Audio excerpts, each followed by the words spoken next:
it's my pleasure to announce our next speaker. Yes, please come on board here. And this is the colleague coming from Olfactory, Mr. Cheret, and he is coming to present us his data that in fact hair follicles can smell. Thank you. Olfactory capacity. Thank you very much. And I would like to thank the organizer for giving me the chance today to present our data. So, as you may know, olfaction is a central nervous phenomenon. So, in the olfactory bulb, the odorant will fix to the olfactory receptor and send a signal to the brain through the olfactory neuron.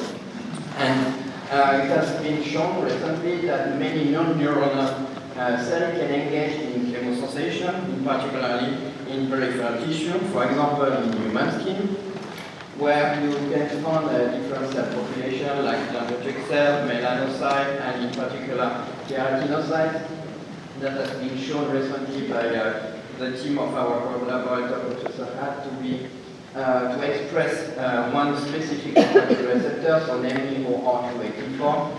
And when you stimulate this receptor, you will stimulate the proliferation and the migration of human keratinocytes in vitro and ex vivo.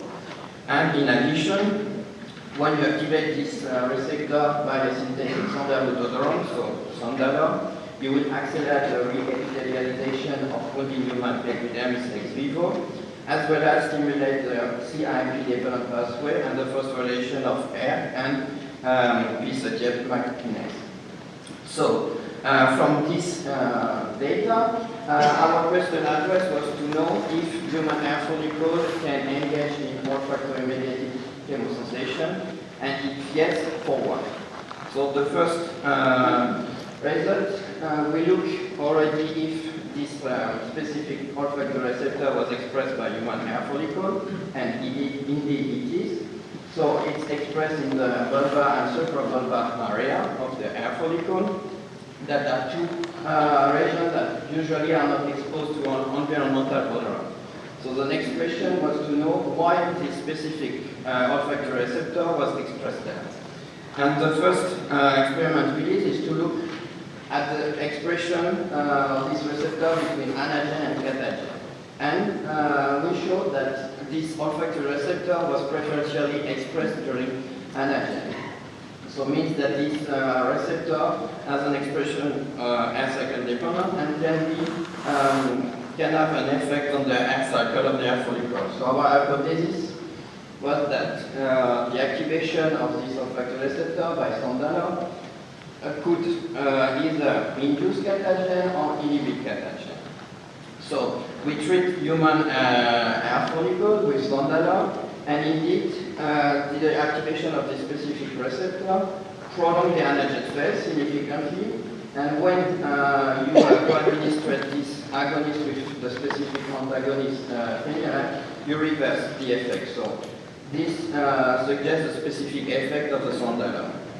The next step was to look at the proliferation and apoptosis of human hair matrix keratinocytes. So sandalor didn't show any effect on the proliferation, but significantly decreased the number of apoptotic cells. And again, when you co-administrate the sandalor with phenylalanine, you reverse the effect. So this effect on apoptosis was confirmed by the data with CLIF-Cas3. Like you can see, we saw again decrease, not significant, but a decrease of CLIF-Cas3 positive cell with sandalor. And again, we significantly reverse this effect, this beneficial effect, when co-administrating the phenylalanine. So now the next step was to look at the growth factor implicated in the hair cycle, and first we look at the catagen-inducing growth factor, TGF-beta2. And again, when you treat with sandalor, after 6 days of culture, you significantly decrease the expression of TGF-beta2, and you reverse partially when you co-administer the phenylalanine. The last point was to look at the anagen-prolonging growth factor, And this time, Sondala significantly upregulated the expression of IGF-1, and you significantly inhibit this beneficial effect when co-administered with the antagonist. So, the question after all this data was to know if the effect was only specific of the Sondala or it was really the effect of the Sondala activating this olfactory receptor. So for that, we knocked down the receptor, and even under stimulation with Sondala, as you can see, we this time induced catagen. So this data showed that the effect, the beneficial effect of the Sondala treatment was really due to the activation of the olfactory receptor. And we look at all the parameters. So again, no effect on the proliferation. We this time induce apoptosis, as you can see by the number of tunnel positive cells. We as well significantly increase the number of caspase-3 positive cells. So let's confirm what we have seen in the first part. This time, as you can see, there was no effect on the TGF-beta2, but we have a significant decrease of IGF-1 expression. So this result suggests that the beneficial effect of the Sondala pass through the IGF-1 pathway.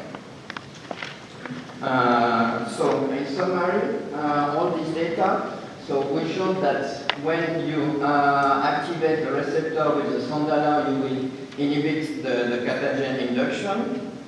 When you treat with the phenirates and knock down the receptor, you will promote the catagen. We saw as well that the matrix keratinocyte apoptosis was promoted by the antagonist on the knockdown and inhibited by the Sondala. And we saw as well that the Sondala was increasing the expression of IGF-1 and downregulating the expression of TGF-beta. So in conclusion, the functional olfactory receptor protein are expressed in two defined regions of the human hair follicle. The specific activation of this receptor with the Sondala prolong anagen and inhibit catagen, as well as the hair matrix keratinocyte apoptosis. That this effect is mostly increasing the IGF-1, that is the hair growth promoter. And the last point is that the stimulation of this olfactory receptor by unknown endogenous ligand is required for the anagen maintenance ex vivo. So just to finish, I would like just to give you some evidence of this work. So the human scalp hair follicle growth can be stimulated by selective odorant. We just showed that human hair follicle can smell or engage in peripheral chemosensation and will respond to olfactory stimulation with major change in our hair follicle. That we saw as well that this hair follicle need to smell to activate the olfactory receptor by endogenous ligand will help to maintain hair growth ex vivo. And the last point is that can the topical application of this olfactory agonist can be used to stimulate human hair growth in vivo, for example, in patients with telogen age. So I would like to thank all my colleagues in Monasterium, as well as our collaborator, Professor Hatim Borum, and Giuliani that funded this project. Thank you for your attention.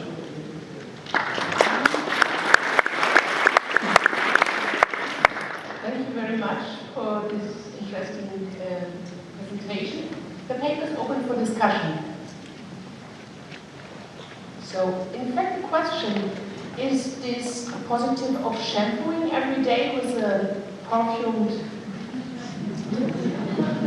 could help to grow hair then? It will help to grow, yeah. That, so actually, there is a clinical trial that is done by the Giuliani, and it's showing this positive effect as well. Okay.